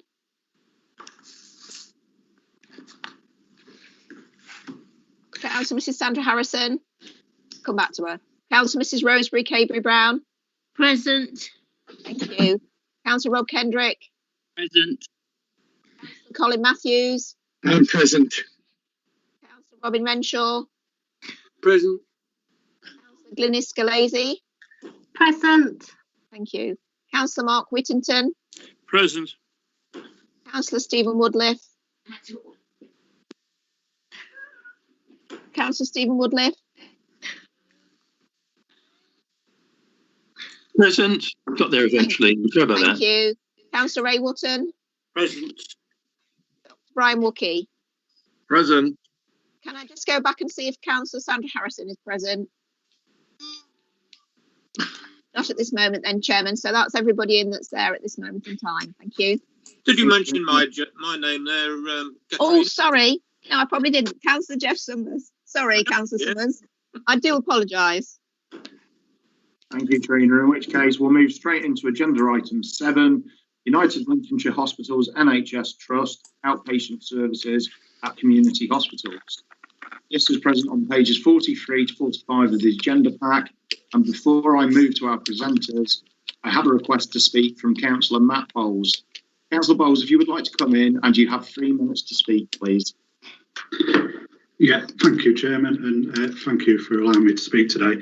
I read with interest the response that the committee received from ULHT, so I wish to be able to speak to give some sort of background, specifically relating to John Copeland Hospital and my experiences over the last sort of 3 months, to give the committee some sort of background so that, you know, when they're seeking reassurances. I was first alerted to this situation by the staff at John Copeland Hospital in November last year, who made me aware that they were under a staff consultation to relocate them to our hospitals as outpatient clinics were being removed from the site. I subsequently tried to contact ULHT numerous times regarding this. I spoke to them and they completely denied this was the case. There was no plans in place, no discussions had taken place and no consultations were ongoing. This carried on for 3 weeks with all the denials. It wasn't until the point until I presented BBC Look North with the evidence of the staff consultation that the staff had provided me that within an hour and a half ULHT suspended their staff consultation, which I think is referred to in the response the committee received. So, you know, that wasn't a response by ULHT, that was because the press contacted them.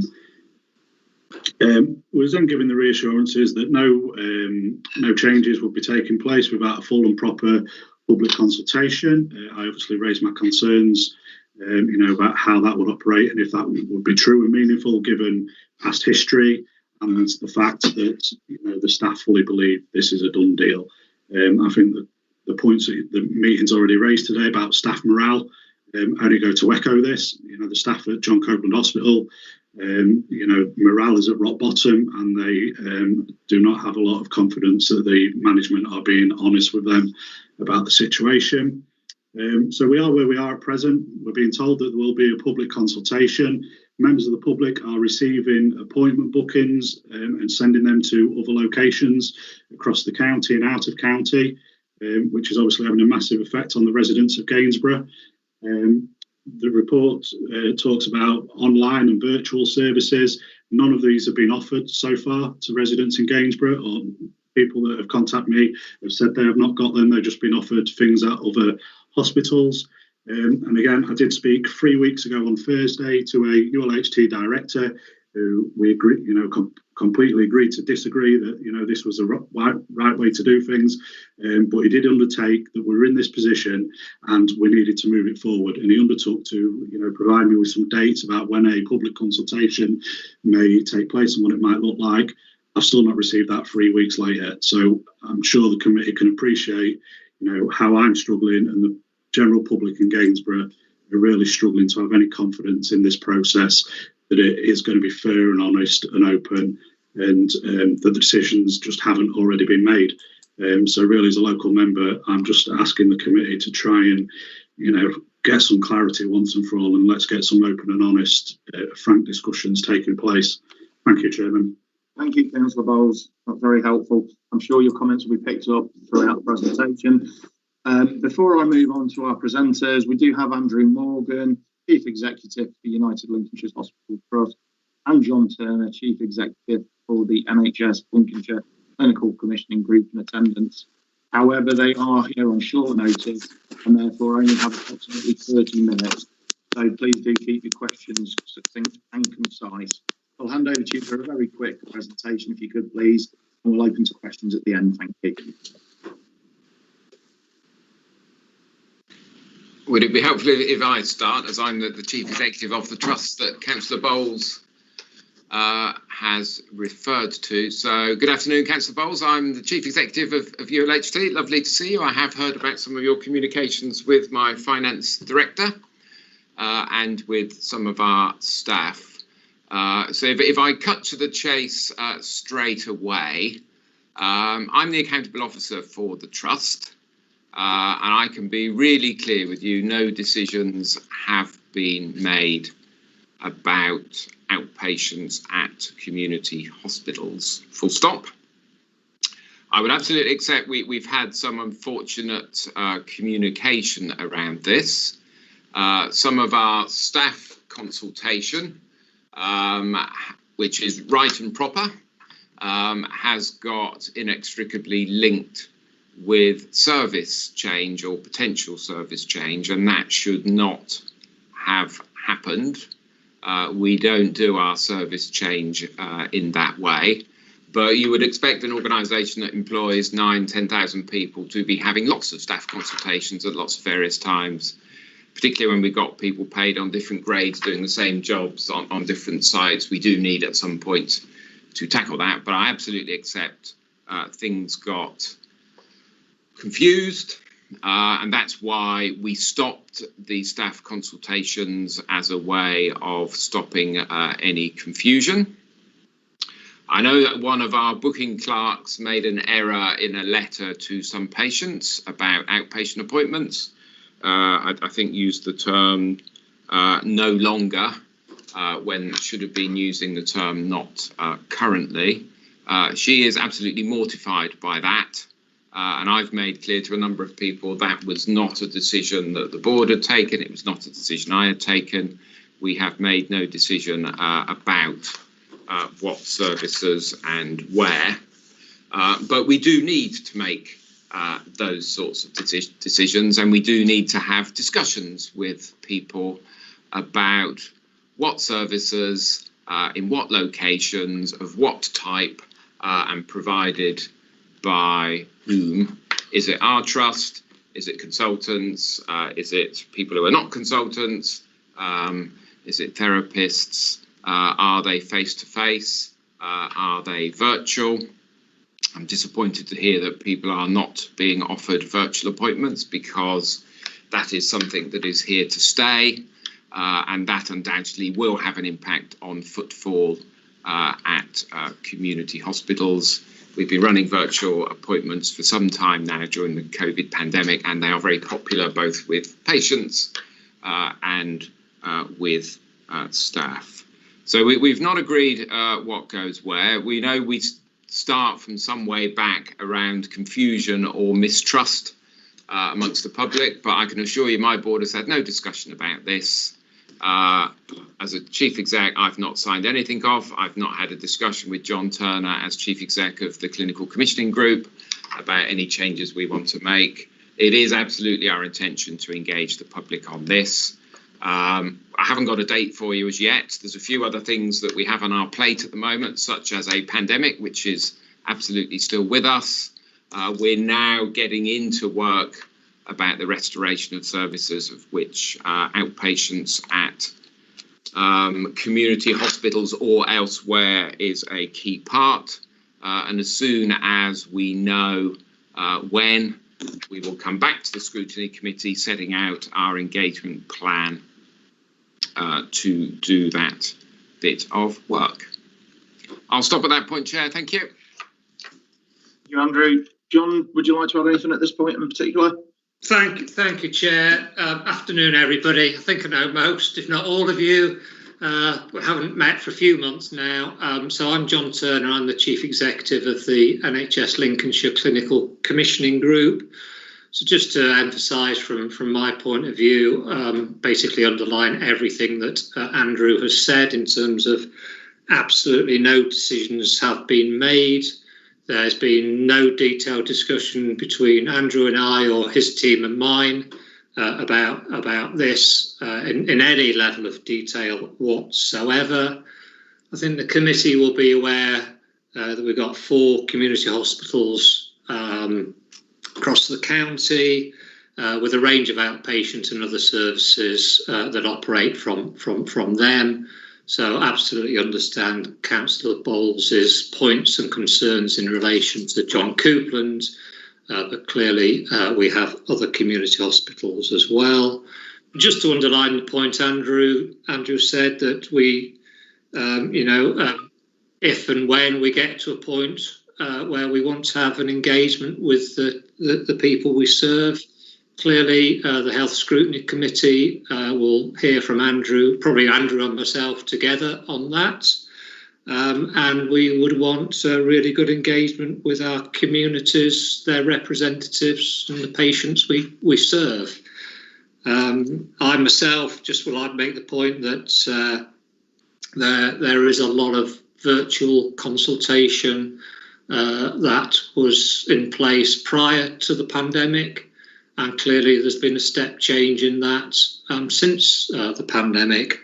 Most noticeably actually in general practice and primary care, but also significantly in mental health services, as well as services that Andrew is responsible for. Clearly we will have to look at how we make the best use of all of our resources, assets, technologies, and we'll have to make sure that we give some thought to what is fair, reasonable access to all across our very large geography and dispersed population. But that is all for the future. Absolutely no decisions have been made whatsoever on this at all at this point in time, and we would have to go through a fair public engagement process if we were to progress this further. So hopefully that's helpful, Chair. Obviously happy to take any questions, as I know Andrew will be too. Thank you both very much for that. I haven't got any speakers that have come up as of yet, so I will initially start with a couple of questions I have while we wait for the committee to raise any they have. Firstly, how much can the committee be reassured about the future level of service provision at the county's community hospitals, please?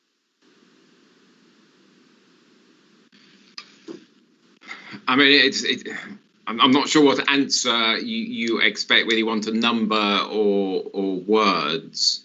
What we have promised is that any work that we do about what services are where will be part of our public engagement.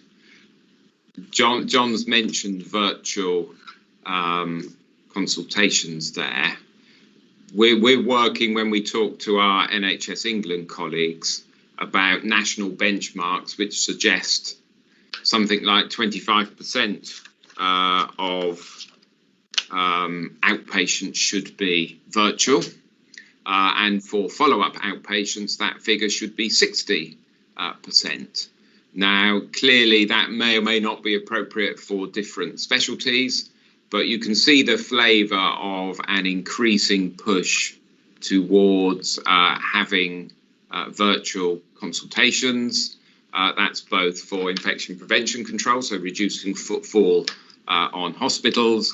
But it's also about convenience, particularly in an area like Lincolnshire, where I think on previous visits to your committee, we've heard talk about how difficult transport and travel is in Lincolnshire. Well, a good answer to that is not making the patient have to travel, but doing it in a much more local to them setting. So if your question is, am I going to guarantee that the current footfall or the footfall before the pandemic will be exactly the footfall afterwards? No, I don't think it will be. I think it will be less, but there will be an increase in the proportion of virtual consultations. But we need to have all of that discussion with the public, because on the one hand, the convenience of virtual does mean that not as many people might be going to a hospital base for an outpatient. And the same way around the modernisation of just the whole outpatient agenda. At the moment, we have far too many follow-up outpatients that are geared more around it's just a routine we've got into, rather than putting some of the power back in the hands of patients to say, we're discharging you now. If you need us again, here is a way of making contact with us, rather than putting people on an endless 6-month cycle of coming back in for outpatients. So I think that's why we need the public engagement, and that's why this is not just about my staff making changes behind the scenes. I think we do need to have that sort of debate with the great people of Lincolnshire. Thank you. Okay, thank you for that. My second question is, before I bring in my other 4 speakers, is during the recent peak of COVID-19 activity, how many outpatient appointments at community hospitals were cancelled for COVID-19 reasons?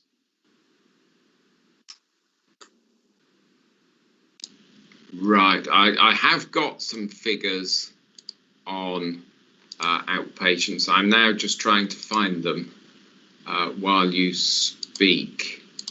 Let me just see if I've got them readily to hand here. Bear with me. Thank you. Don't know if John wants to whistle while I carry on. Yeah, just perhaps a different answer to your first question, Chair, is I'd just like to emphasise that clearly our community hospital services are a fundamentally important part of the whole fabric of the NHS in the county. We know that services, medicine, technology is always changing, and that applies equally in primary care and community hospitals as it does to secondary care. And just to go back to a point that both Andrew and I have already made, if there are any material changes, actually to any services that operate out of community hospitals, not just outpatient services, then we're required to go through an appropriate engagement exercise with the public who we serve. And clearly the Health Scrutiny Committee has a vitally important role in that process as well.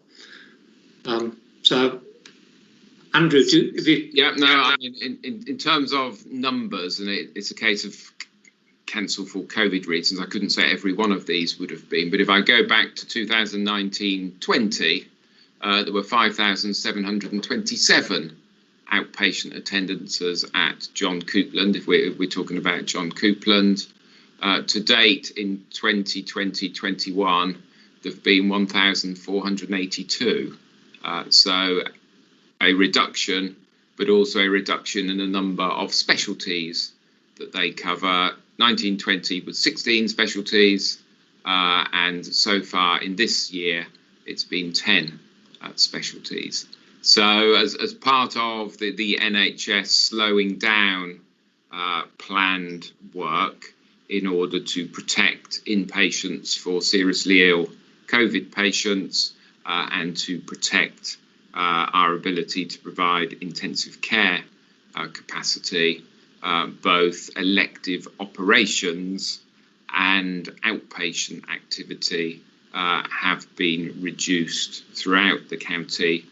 Some of those reduced numbers would also be seen at Lincoln, Pilgrim and Grantham sites. So this is not just about community hospitals. Thank you. Okay, thank you. I'm going to open it up then to our speakers because once again I'm conscious of the time. So if our speakers can keep it as brief as possible, please. I've got Councillor Whittington first, please. Thank you very much, Mr. Chairman. I think my question is to John. John, Gainsborough is a really growth town. I've only been there a few times over the past 10 years, and each time I go, it gets bigger and bigger.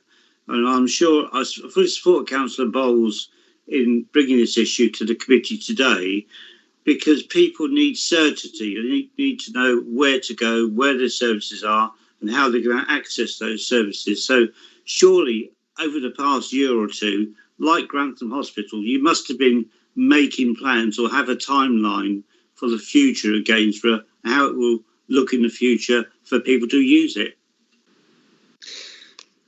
Thank you, Ray. Good to see you this afternoon. Thanks for the question.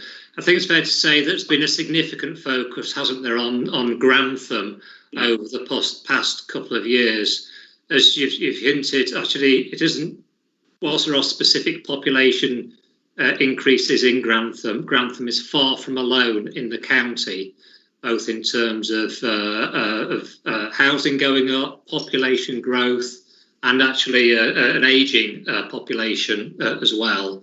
It does play out differentially across different parts of the county, as I know that you'll be aware. And yes, Gainsborough and West Limsey is one of those areas. So of course, if you look at our long-term plan, that part of the basis of all health service planning is the size of the population, the changing nature of the population, and also the joint strategic needs assessment of the population as well. So that's all kind of foundation stuff, as you expect for all NHS planning.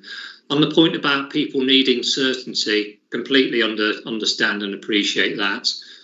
Clearly, as I'll just repeat again, if and when it becomes evident that there's a case that we want to take for changing the way in which outpatient services are provided in the county, then that's the case that we'll take out into the public domain and have proper public engagement, as you'd expect.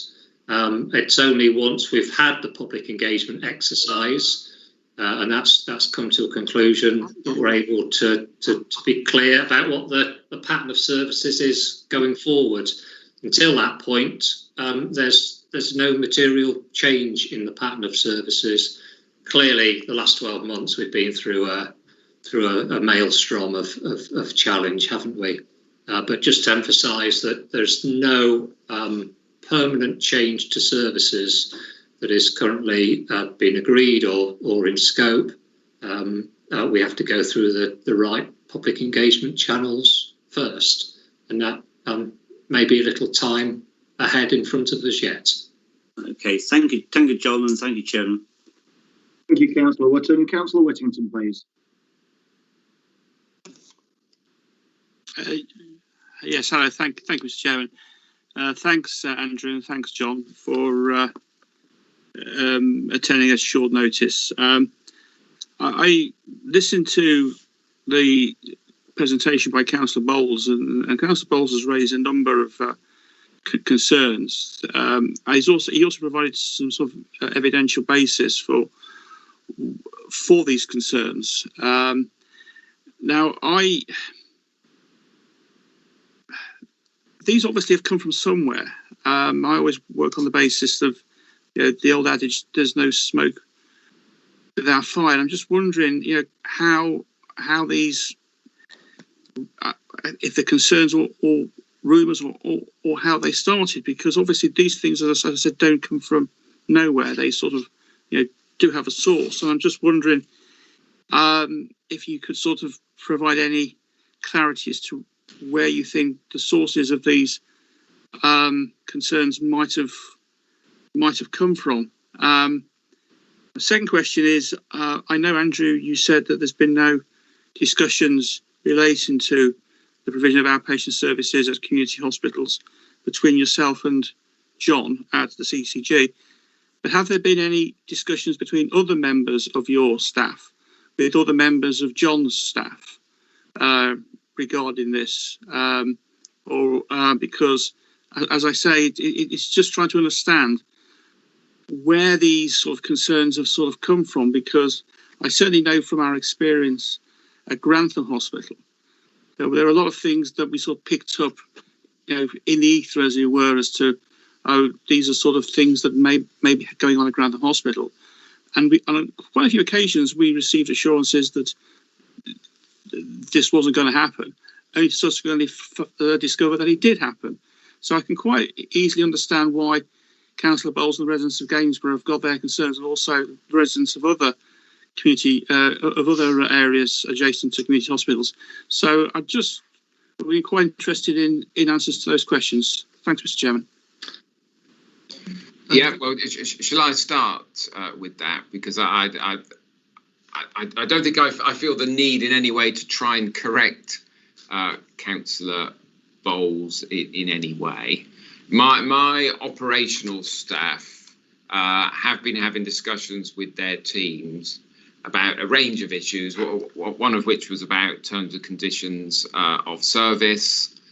They do have discussions about a whole range of topics, one of which will be about the future of outpatient services, about locations, about which specialties where, how do we cope with staffing shortages, how do we cope with financial positions. So I'm not going to deny that within a trust of this size, that people have those discussions. And yes, we did start some staff consultations, because we have got people on different sites doing the same job on different terms and conditions, and we have variation between sites about the offers that are made to the public that don't have any rational sense behind them. And I think it's right that we do look at that. Where I think we got that wrong is that you go about that in a proper, structured way that involves engaging the public, presenting evidence, having the involvement of both the public, patients, staff, and others, which is why when it became clear to me that some of these discussions were veering off into directions that were not appropriate, that I said both, you cannot change services in that way, but also to avoid confusion, you need to stop some of those staff consultations as well. And let's do the whole lot in a proper way, in the way that we've set out before. So, it's one of those, the more we engage with staff, the more things get out into the public domain. And that's right. And people raise that both because sometimes they don't want it to change, or they think we're doing something wrong, or they just don't agree with what we're proposing, and that happens. Some of our process was wrong, but it came about because we were talking to our staff and we started staff consultations. But I've got a list as long as your arm of staff consultations that are on the go at the moment. That's inevitable in a trust this size. We've got one at the moment about 7-day working. We've got them about a range of things. It's when they veer off into service change that we had to intervene to say we're not doing this in the correct way. As to have any of my staff ever spoken to any of John's staff, I'm sure they have, but ultimately John decides with his board what happens for the CCG, and I decide with my board what happens with the trust. Staff can have all sorts of discussions, and I would encourage them to do so. Thank you. Thank you. And now I'd like to bring in Dr. Wookie, please. Thank you, Chairman. Just really a question relating to what you've just been saying. The problem is that once the rumour is out and around, it is very difficult to draw it back in again. And I'm sure you know that, and I know that from my past history as well. So I think the only thing you can do is be completely honest, which I think and hope you are, so that people will believe and what you say makes some sense. The second point I was going to make, just to put the balance right, Gainsborough is only one of 4 community hospitals in Lincolnshire, if you include Louth.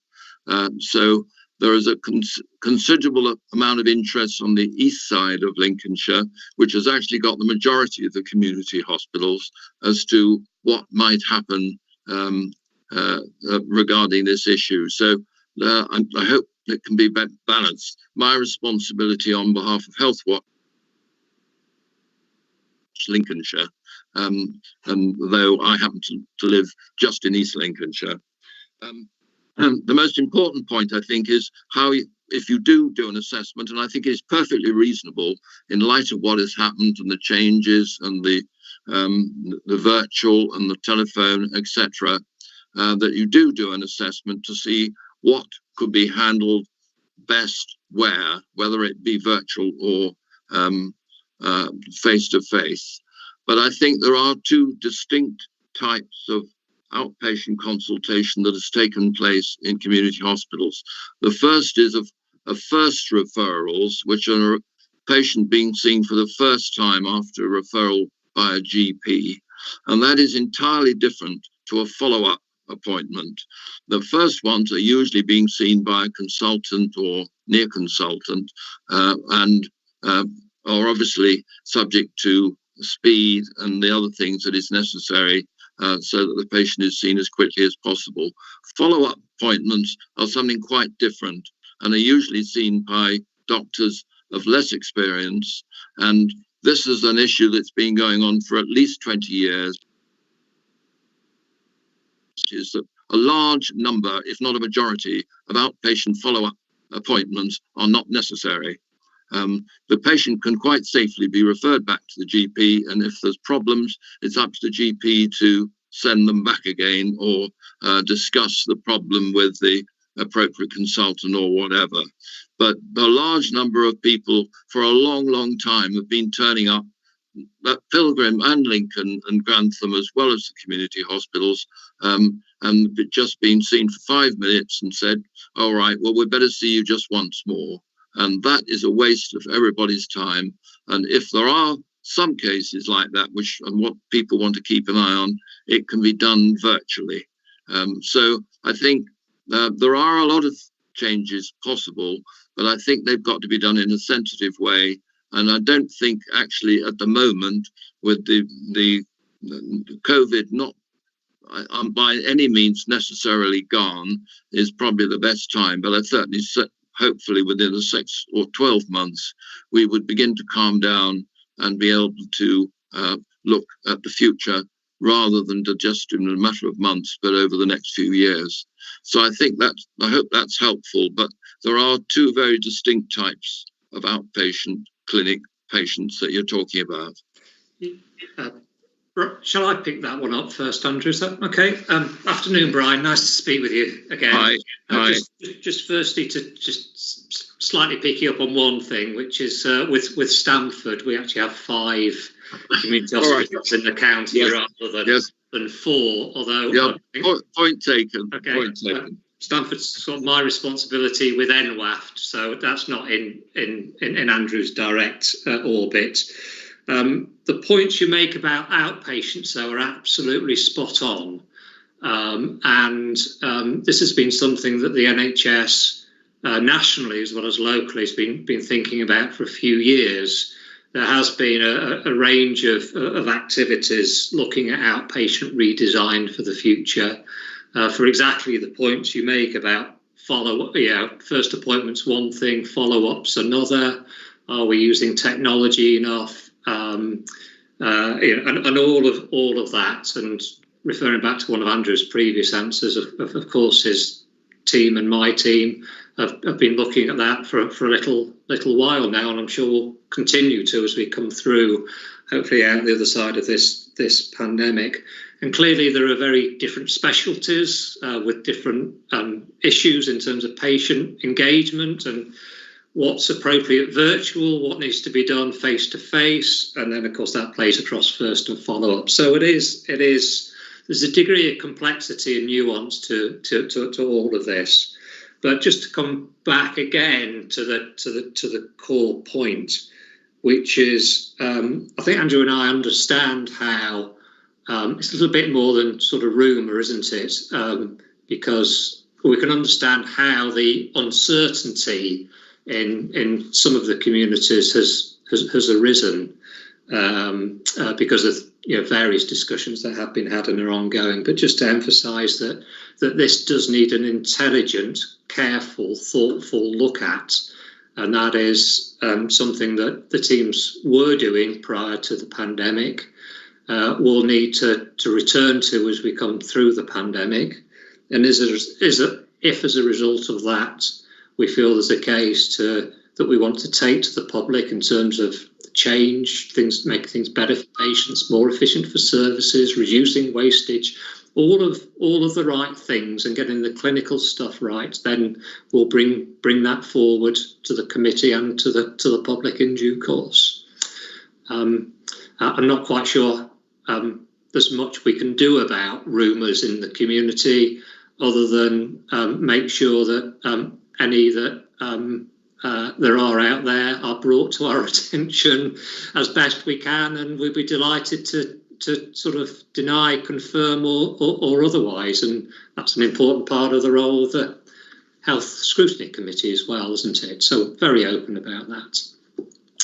Thank you, Brian. Yeah, thanks, John. Maybe what you could do is communicate with your staff in these clinics to make sure they're clear what the future is, and telling people the same line.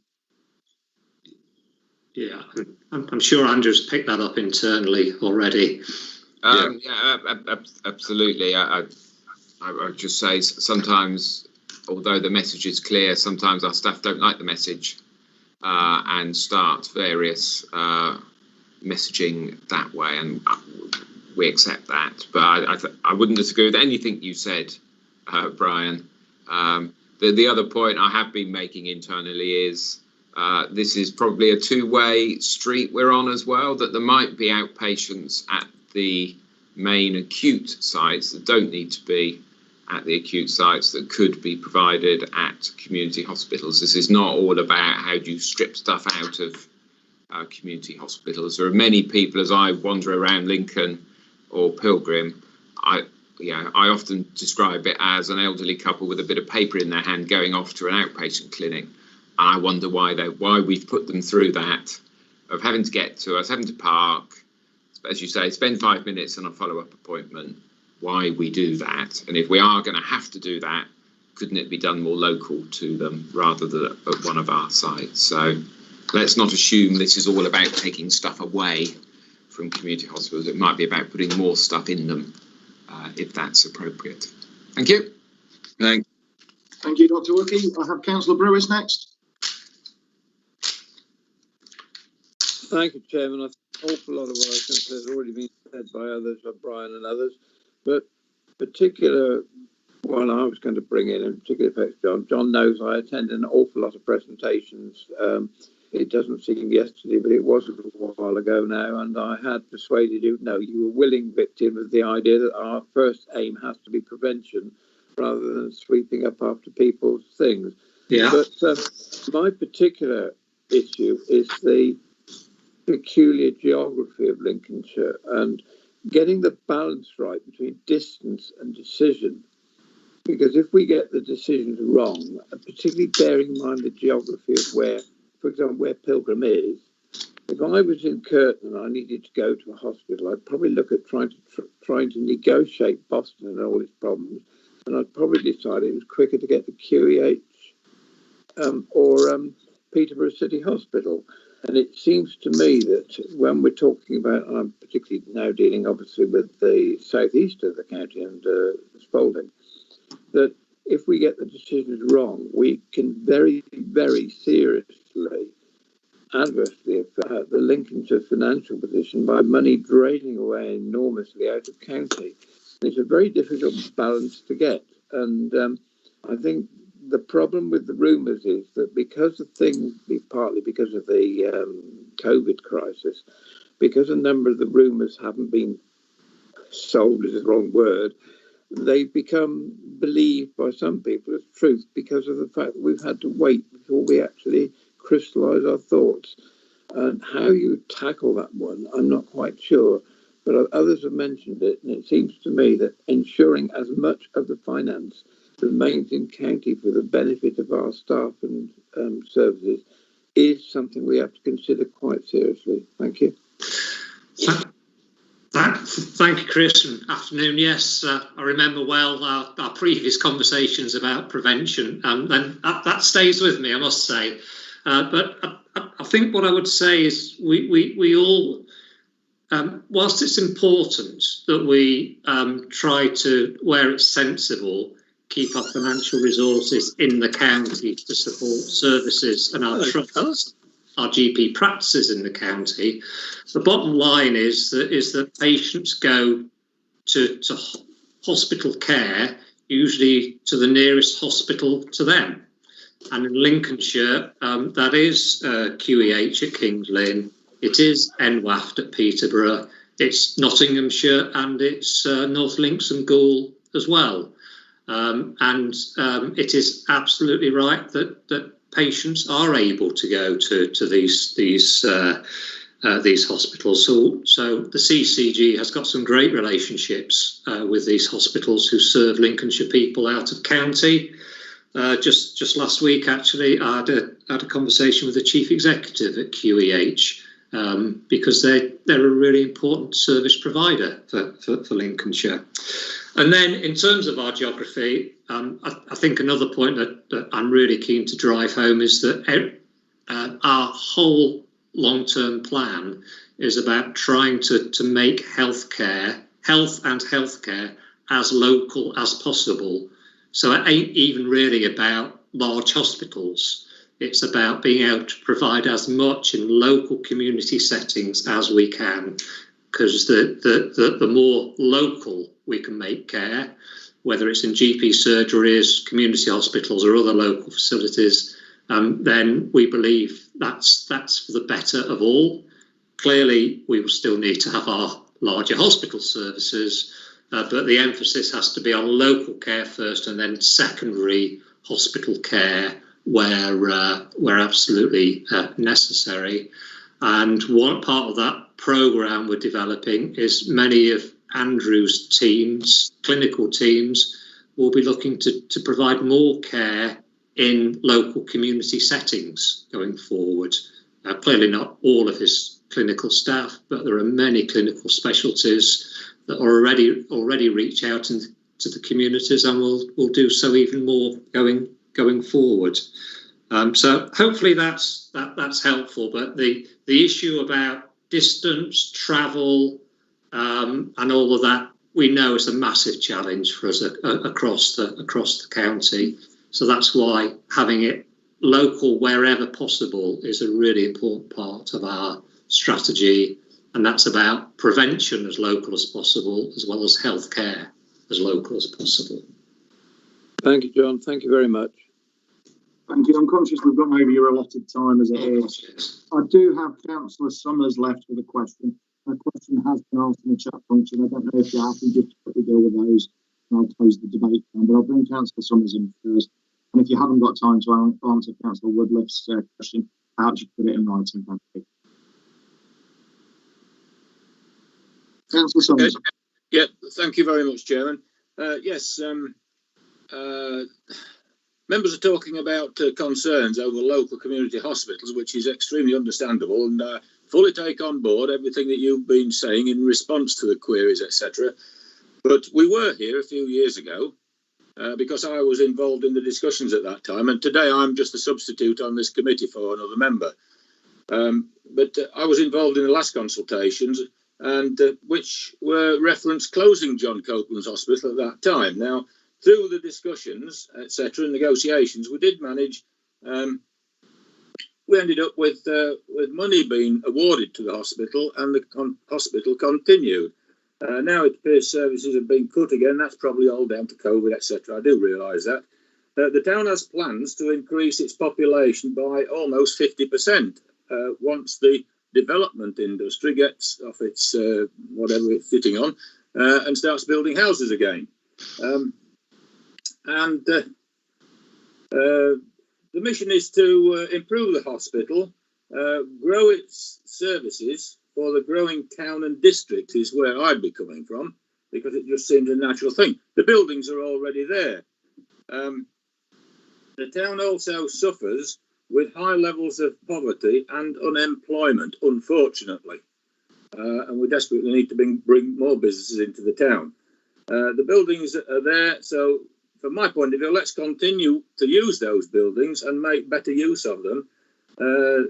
And I also, I'd just like to say, I really do trust in virtual meetings and ask my GP. It works wonderfully well for me, and I do use it from time to time. Thank you, Mr. Chairman. Thank you, Councillor Summers. I don't know if you wish to come back in any way on those comments at all. Just from my perspective, I think it makes some really strong points there. It probably just emphasises what I was saying earlier in terms of local services and care is really important. We know medicine changes, services change, technology changes, but having a really good sort of local presence, local footprint across Lincolnshire actually is really important. And you make the point that the hospitals there is a great asset for the local community. We see it as a great asset for the local community, and it's going to be a case of how we evolve it forward in the context of the situation you've just described with the growth of the town and the population. So, yeah, absolutely, take all those comments on board. Thank you very much. Thank you. Thank you. Thank you. In which case, I don't know if you have the time very quickly to have a look at Councillor Woodless' chat. I don't know if you can see it or respond, please. Yeah. For me, I mean, that would be if we were to be looking at any changes. That would be something I would expect would come out loud and clear in any public engagement exercise, because very clearly. We in the health service have a duty to close health inequalities, not to exacerbate them, and to make sure that there's good and fair and reasonable access to all. So clearly in Lincolnshire, there will be a proportion of the people we serve who, for one reason or another, would be unable to engage with the service through internet, through virtual means. Even if it were desirable, it might not be possible in their circumstances. So how we would deal with what I suspect is an important part of the Lincolnshire population who would be affected by that would be something that we would need to give very careful consideration to. And again, that might vary by geographical location, by specialty, and other factors as well. So it's a great question, and something that if we do go out to public engagement at some point in relation to this, I would be expecting to be a key consideration. Thank you very much, Mr. Turner, for that. I don't expect you to have an answer, because I don't think anybody has an answer really for this. Lincolnshire has terrible IT, and I know a lot of people, particularly elderly people, who don't know how to use computers. They're just, it's another world to them. So we have to make sure the service is fair to everyone. But thank you very much for your answer. No, thank you for your question. Thank you. Thank you very much. Okay, I'm now going to close down the debate. I would just like to say that I completely and utterly support Councillor Bowles' concerns. I've had the same concerns raised with me in Skegness. I've had them raised with me by the Town Council. And I would like to put on record my own personal disappointment in the handling of the situation. I feel it has caused unnecessary concern and worry to those patients accessing services in our community hospitals in Skegness, Louth, Gainsborough, Stamford and Spalding. And I've found that this has been unacceptable. I therefore would like to propose to try and assure the committee that we note the information presented by United Lincolnshire's Hospitals NHS Trust and NHS Lincolnshire's Clinical Commissioning Group on outpatient services provided at the county's community hospitals, recognising, of course, the impact of COVID-19 at various times has led to the suspensions of services at these hospitals. I'd also like to reiterate the committee's view that the Lincolnshire community hospitals provide a valuable service across Lincolnshire, and to record the committee's disappointment that concerns of patients about the provision of these services in the longer term has not been addressed by better communications by the local NHS.